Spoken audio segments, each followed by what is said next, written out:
back. So the last question I asked was, why do these people go insane? I put that question to the head physician of one of our most important psychiatric hospitals. This doctor, who has received the highest honors and the most coveted awards for his knowledge of this subject,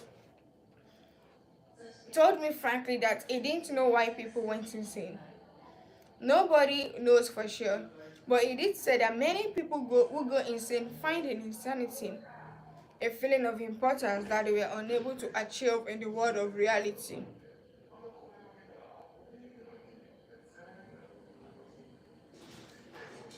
We are not here to review, we are here to read. Let's just read and we'll review later. Then he told me the story. I have a patient right now whose marriage proved to be a tragedy. She wanted love, sexual gratification, children, and social prestige, but life blasted all her hopes. Her husband didn't love her. He refused even to eat with her and forced her to serve his meals in his room upstairs. She had no children, no social standing. She went insane, and in her imagination, she divorced her husband and resumed her maiden name. Now, she now believes she has married into English aristocracy, and she insists on being called Lady Smith. And as for children, she imagines now that she has had a new child every night. Each time I call on her, she says, "Doctor, I had a baby last night." Life once wrecked all her dream ships on the sharp rocks of reality. But in the sunny fantasy isles of insanity, all her back all her barkentines race into port with canvas billowing and winds ringing through the mast. Tragic. Oh, I don't know. A physician said to me, if I could stretch out my hand and restore her sanity, I wouldn't do it. She is much as happier as she is. If some people are so hungry for a feeling of importance that they actually go insane to get it, imagine what miracle you and I can achieve by giving people honest appreciation this side of insanity. One of the first people in American business to be paid a salary of over $1 million a year when there was no income tax and person earning $50 a week was considered well off was Charles Schwab. He had been picked by Andrew Carnegie to become the first president of the newly formed United States Steel Company in 1921. When Schwab was only 38 years old, Schwab later left US Steel to take over the then troubled Bentley M Steel Company, and he rebuilt it into one of the most profitable companies in America. Why did Andrew Carnegie pay $1 million a year, or more than $3,000 a day, to Charles Schwab? Why? Because Schwab was a genius? No, because he knew more about the manufacturer of steel other than other people. Nonsense. Charles Schwab told me himself that he had many men working for him who knew more about the manufacture of steel than he did. Schwab says that he was paid this salary largely because of his ability to deal with people. I asked him how he did it. Here is a secret set down in his own words. Words that ought to be cast in eternal bronze and hung in every home and school, every shop and office in the land. Words that children ought to memorize instead of wasting their time memorizing the conjugation of Latin verbs or the amount of the annual rainfall in Brazil. Words that will all but transform your life and mine if we only live them. Let's say the words. I will consider my ability to arouse enthusiasm among my people the greatest asset I possess, and the way to develop the best that is in the person is by appreciation and encouragement. I am going to take that again. I will consider my ability to arouse enthusiasm among my people, said Schwab, the greatest asset I possess, and the way to develop the best that is in a person is by appreciation and encouragement. There is nothing else that so kills the ambitions of a person as criticism from superiors. I never criticize anyone. I believe in giving a person incentive to work. So I am anxious to praise but loath to find fault. If I like anything, I am empty in my approbation and lavish in my praise. That is what Schwab did. But what do average people do? The exact opposite. If they don't like a thing, they bawl out their subordinate. If they do like it, they say nothing. As the old couplet says, once I did bad and that I had ever twice, I did it good, but that I never had. In my wide association in life, meeting with many and great people in various parts of the world, Schwab declared, I have yet to find a person, however great or exalted his station, who did not do better work and put forth greater effort under a spirit of approval than he would ever do under a spirit of criticism. That, he said, frankly, was one of the outstanding reasons the phenomenal success of Andrew Carnegie. Carnegie praised his associates publicly as well as privately. Carnegie wanted to praise his assistants even on his tombstone. He wrote an epitaph for himself which read, Here lies who knew how to get around the men who were cleverer than himself. Sincere appreciation was one of the secrets of the first John D. Rockefeller's success in handling men.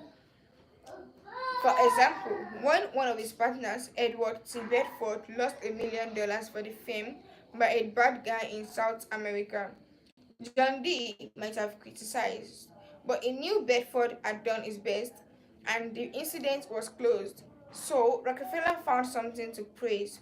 He congratulated Bedford because he had been able to save 60% of the money. Welcome back, Slow. He congratulated Bedford because he had been able to save 60% of the money he had invested.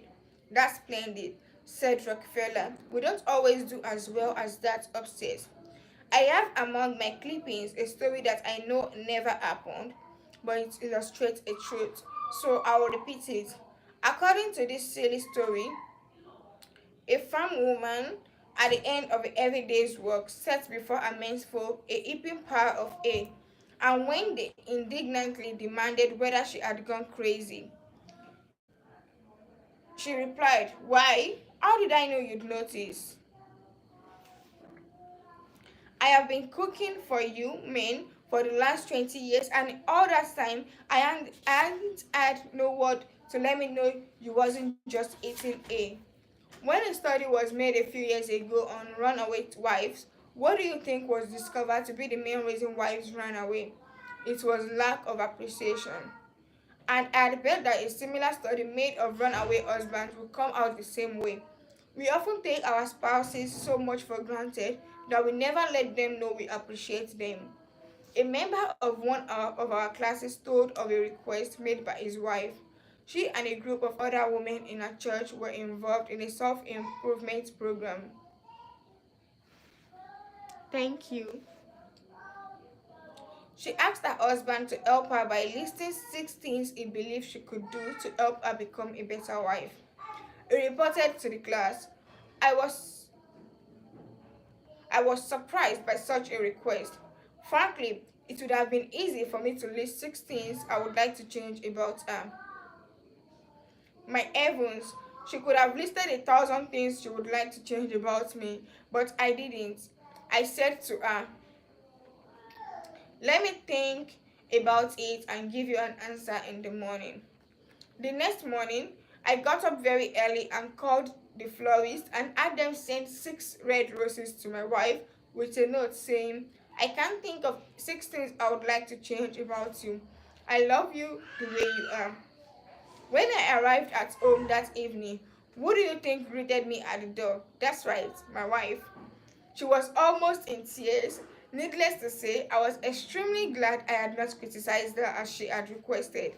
The following Sunday at church, after she had reported the result of her assignment, several women with whom she had been studying came up to me and said, That was the most considerate thing I have ever had. It was then I realized the power of appreciation. Florence Ziegfeld, the most spectacular producer who ever dazzled Broadway, gained his reputation by his subtle ability to glorify the American girl. Time after time, he took drab little creatures that no one ever looked at twice and transformed them on the stage into glamorous visions of mystery and seduction. Knowing the value of appreciation and confidence, it made women feel beautiful by the sheer power of his gallantry and consideration. It was practical. It raised the salary of chorus girls from $30 a week as to as high as 175. And it was also chivalrous. On opening night at the Follies, it sent telegrams to the stars in the cast, and it deluged every chorus girl in the show with American Beauty roses. I once succumbed to the fad of fasting and went for 6 days and nights without eating. It wasn't difficult. I was less hungry at the end of the sixth day than I was at the end of the second. Yet, I know, as you know, people would think they had committed a crime if they let their families or employees go for 6 days without food. But they will let them go for 6 days and 6 weeks and sometimes 60 years without giving them the hearty appreciation that they crave almost as much as they crave food.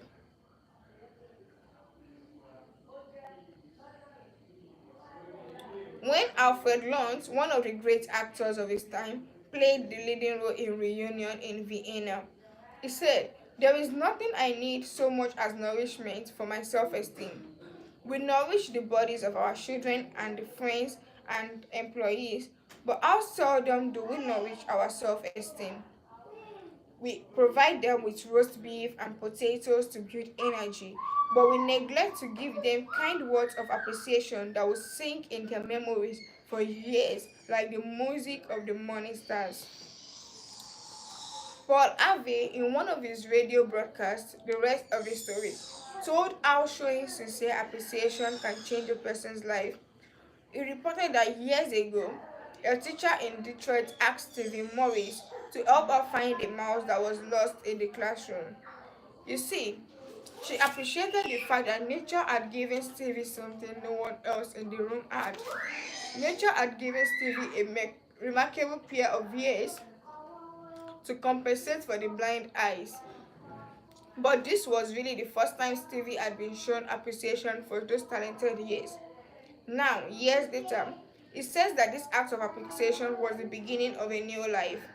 You see, from that time on, he developed his gift of hearing and went on to become, under the stage name of Stevie Wonder, one of the great pop singers and songwriters of the 70s.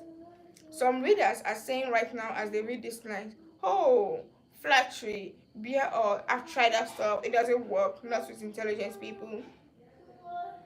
Of course, flattery seldom works with discerning people. It is shallow, selfish, and insincere. It ought to fail and it usually does.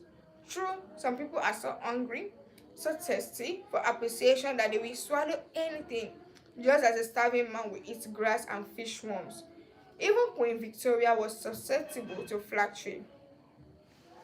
Prime Minister Benjamin Disraeli confessed that he put it on thick in dealing with the Queen.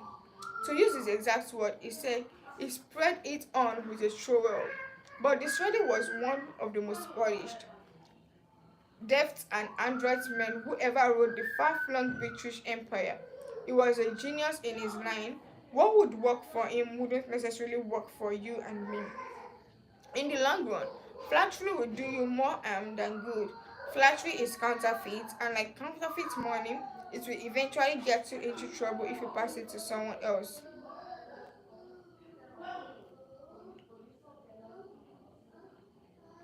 The difference between appreciation and flattery, that is simple. One is sincere and the other insincere. One comes from the heart out, the other from the teeth out. One is selfish, the other selfish. One is universally admired, the other universally condemned. I recently saw a bust of Mexican hero General Alvaro Obregón in the Chapultepec Palace in Mexico City. Below the bust are carved this wise word from the General Obregón's philosophy: "Don't be afraid of enemies who attack you. Be afraid of the friends who flatter you." Do not be afraid of the enemies who attack you. Be afraid of the friends who flatter you. No, no, no, I am not suggesting flattery. Far from it. I am talking about a new way of life. Let me repeat. I am talking about a new way of life. King George had a set of 6 maxims displayed on the walls of his study at Buckingham Palace.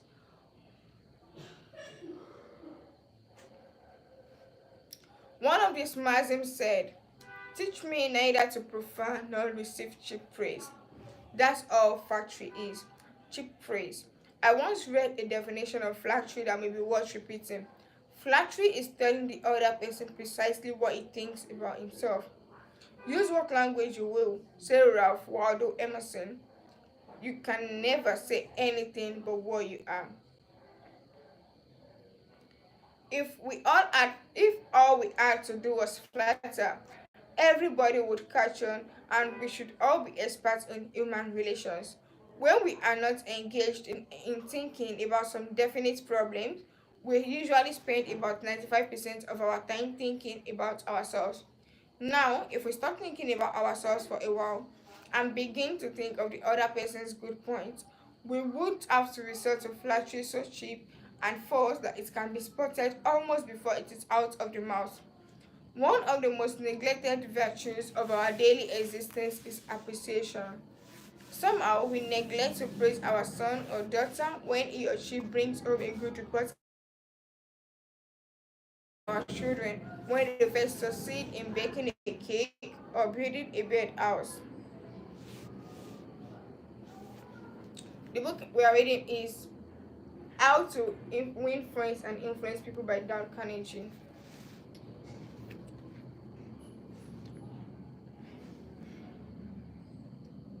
Nothing pleases children more than this kind of paternal, parental interest and approval. The next time you enjoy filet mignon at the club, send word to the chef that it was excellently prepared. And when a tired salesperson shows you unusual courtesy, please mention it. Every minister, lecturer, and public speaker knows the discouragement of pouring himself or herself out to an audience and not receiving a single ripple of appreciative comments. What applies to professionals applies doubly to workers in offices, shops, and factories, and our family and friends. In our interpersonal relationship, we should never forget that all our associates are human beings and hunger for appreciation. It is the legal tender that all souls enjoy. Try leaving a friendly trail of little sparks of gratitude on your daily trips.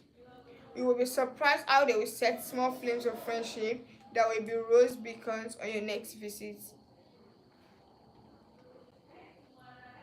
Pamela of New Fairfield, Connecticut, had among her responsibilities on her job the supervision of a janitor who was doing a very poor job.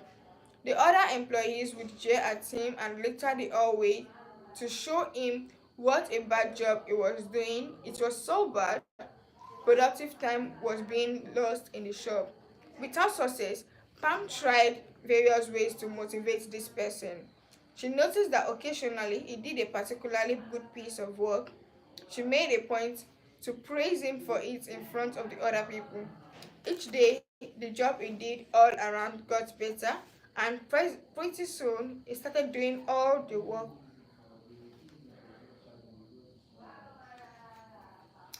efficiently. Now he does an excellent job, and other people give him appreciation and recognition. Honest appreciation got results where criticism and ridicule failed. Hurting people not only does not change them, it is never called for. There is an old saying that I have cut out and pasted on my mirror where I cannot help but see it every day. I shall pass this way but once. Any good, therefore, that I can do, or any kindness that I can show to any human being, let me do it now. Let me not defer nor neglect it, for I shall not pass this way again. Emerson said, "Every man I meet is my superior in some way. In fact, I learn of him." If that was true of Emerson, isn't it likely to be 1,000 times more true of you and me? Let's cease thinking of our accomplishments, our wants. Let's try to figure out the other person's good points. Then forget flattery. Give honest, sincere appreciation. Be hearty in your approbation and lavish in your praise. And people will cherish your words and treasure them and repeat them over a lifetime. Repeat them years after you yourself have forgotten them. Principle 2. Give honest and sincere appreciation. That's the end for chapter 2. So moving on to chapter 3. He who can do this has the whole world with him. He who cannot walk a lonely way. Turn 12. So we have 5 minutes to ourselves.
Another example of persuading comes from Stan Novak of Cleveland, Ohio, a participant in our course.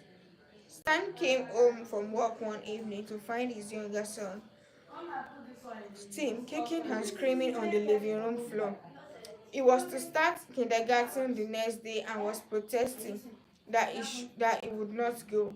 Stan's normal reaction would have been to banish the child to his room and tell him he'd bought him make up his mind to go. He had no choice. But tonight, recognizing that this would not really help, Tim starts kindergarten in the best frame of mind. Stan sat down and thought, if I were Tim, why would I be excited about going to kindergarten?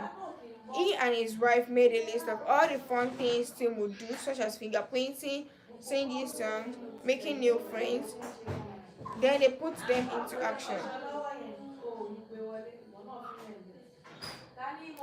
We all started finger painting on the kitchen table. My wife, Lil, my other son, Bob, and myself all having fun. Soon, Tim was peeping around the corner. Next, he was begging to participate. Oh no, you have to go to kindergarten first to learn how to finger paint.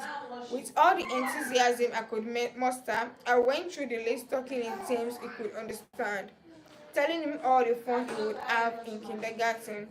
The next morning, I thought I was the first one up. I went downstairs and found him sitting sound asleep in the living room chair. What are you doing here? I asked. I am waiting to go to kindergarten. I don't want to be late. The enthusiasm of our entire family had aroused in Tim an eager want that no amount of discussion of threats could have possibly accomplished. Tomorrow, you may want to persuade somebody to do something. Before you speak, pause and ask yourself, how can I make this person want to do it? That question will stop us from rushing into a situation endlessly with futile chatter about our desires. At one time, I rented the grand ballroom of a certain New York hotel for 20 nights for 20 nights in each season in order to hold a series of lectures. At the beginning of one season, I was suddenly informed that I should have to pay almost 3 times as much rent as formerly. This news reached me after the tickets had been printed and distributed and all the announcements had been made. Naturally, I didn't want to pay the increase, but what was the use of talking to the hotel about what I wanted? They were only interested in what they wanted. So a couple of days later, I went to see the manager. I was a bit shocked when I got your letter, I said, but I don't blame you at all. If I had been in your position, I should probably have written a similar letter myself. Your duty as the manager of the hotel is to make all of the profit possible. If you don't do that, you will be fired, and you ought to be fired. Now, let's take a piece of paper and write down the advantages and disadvantages that will accrue to you if you insist on this increase in rent. Then I took a letterhead and ran a line through the center and added one column, advantages, and the other column, disadvantages. I wrote down under the head advantages these words, ballroom free. Then I went on to say, you will have the advantage of having the ballroom free to rent for dances and conventions. This is a big advantage. For affairs like that, we pay you much more than you can get for a series of costumes.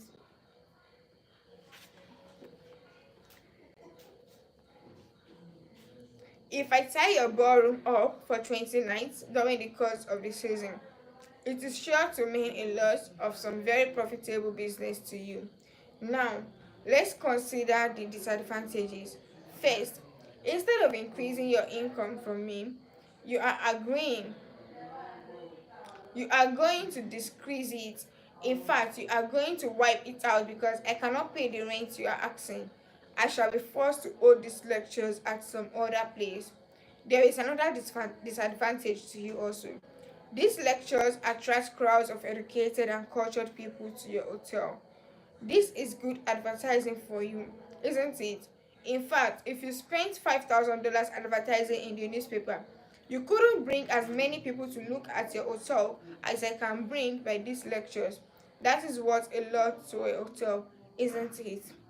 As I talked, I wrote these two disadvantages under the proper heading and handed the sheet of paper to the manager, saying, I wish you would carefully consider both the advantages and disadvantages that are going to accrue to you and then give me your final decision. I received a letter the next day informing me that my rent would be increased only 50% instead of 300%. Mind you, I got this reduction without saying a word about what I wanted. I talked all the time about what the other person wanted and how he could get it. Suppose I had done the human natural thing. Suppose I had stormed into his office and said, "What do you mean by raising my rent 300% when you know the tickets have been printed and announcements made?" 300%! Ridiculous! Absurd! I won't pay it! What would have happened then? An argument would have begun to steam and boil and sputter. And you know how arguments end. Even if I had convinced him that he was wrong, his pride would have made it difficult for him to back down and give in. Here is one of the best bits of advice ever given about the fine art of human relationships. If there is any one secret of success, said Henry Ford, it lies in the ability to get the other person's point of view and see things from that person's angle as well as from your own. That is so good. I want to repeat it. If there is any one secret of success, it lies in the ability to get the other person's point of view and see things from that person's angle as well as from your own. That is so simple, so obvious that anyone ought to see the truth of it at a glance. Yet, 90% of the people on this earth ignores it 90% of the time. As an example, look at the letters that come across your desk every morning, and you will find that most of them violate the important canon of common sense. Take this one, a letter written by the head of the radio department of an advertising agency with offices scattered around the continent. This letter was sent to the managers of local radio stations through the country. If I have set down in brackets my reactions to each paragraphs. Mr. John Blank, Blankville, Indiana. Dear Mr. Blank, the company desires to retain its position in advertising agency leadership in the radio field.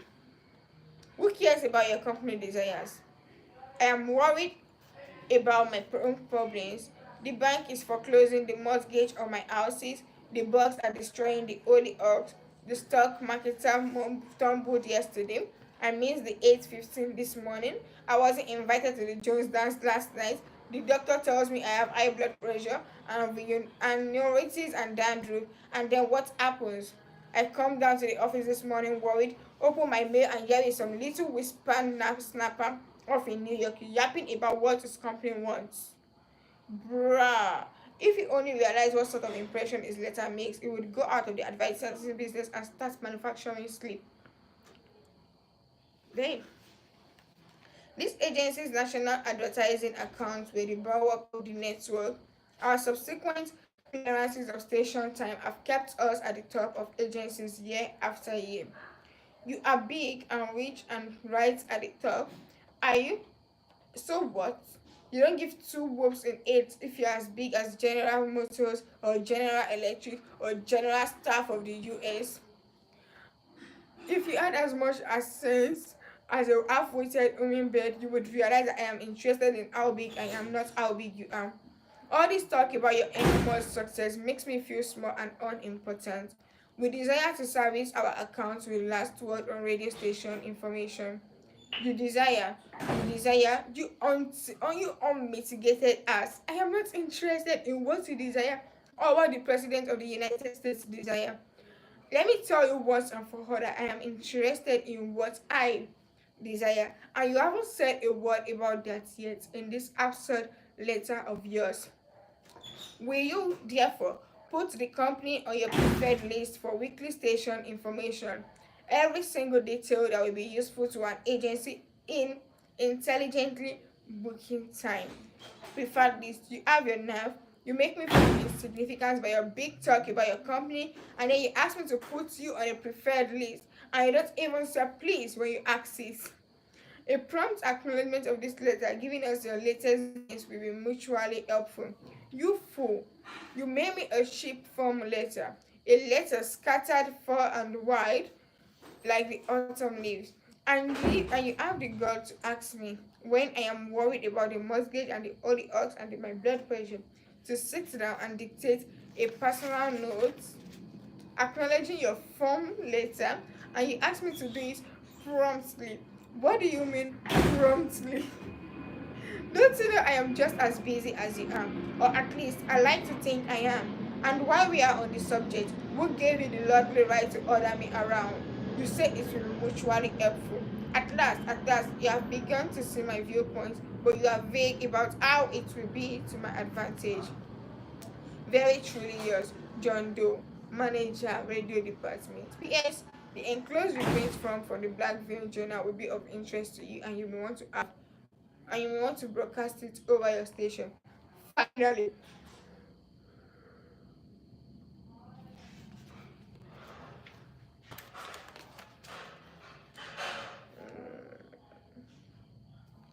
finally, down here in the postscript, you mention something that may help me solve one of my problems. Why didn't you begin your letter with, but what's the use? Any advertising man who is guilty of perpetrating such drivel as you have sent me has something wrong with his medulla oblongata. You don't need a letter giving our latest doings. What you need is a cut of iodine in your thyroid gland. Now, if people who devote their lives to advertising and who pose as experts in the art of influencing people to buy, if they write a letter like that, what can we expect from the butcher and the baker or the auto mechanic? Here is another letter written by the superintendent of a large freight terminal to a student of this course. Edward Vermeulen, what effect did this letter have on the man to whom it was addressed? Read it and then I'll tell you. Gentlemen, the operations at our outbound or receiving station are handicapped because of a material percentage of the total business delivered us in the late afternoon. Before I read the letter, 1 minute please.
Now, reading the letter, the operations at our outbound receiving station are handicapped because a material percentage of the total business is delivered.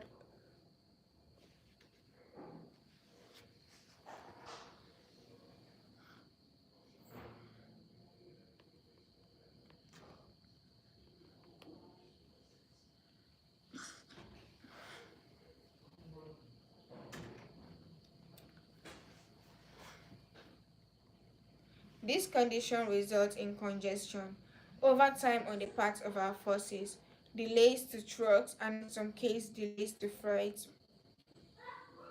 On November 10, we received from your company a letter of 15 pieces, which reached at 4:20 p.m. We solicit your cooperation towards overcoming the undesirable effects arising from late receipt of freight.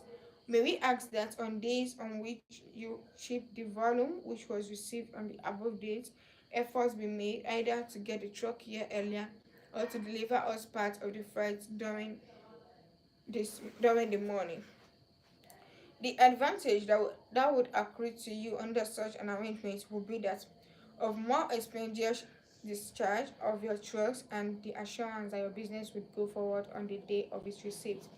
After reading this letter, Mr. Vermeulen, sales manager for A. Zeriga Sons,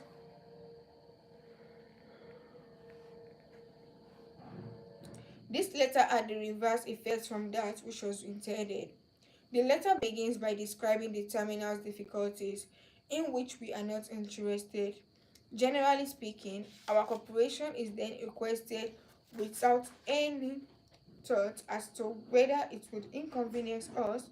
And then finally, in the last paragraph, the fact is mentioned that if we do cooperate, it will mean more expeditious discharge of our trucks with the assurance that our freight will go forward on the day of its receipt.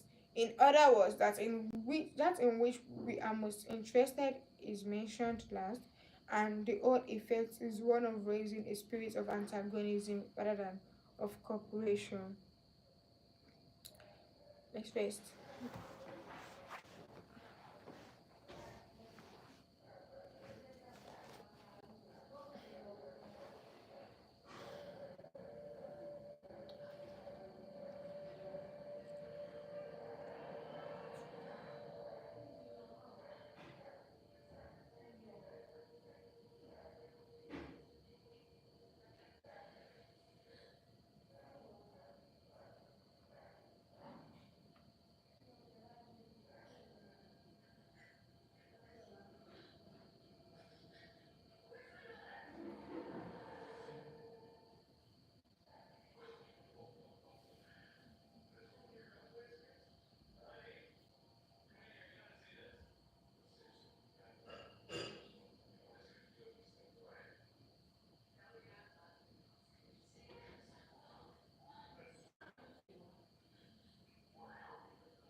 Okay, 1 minute more, and then we move.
Welcome back.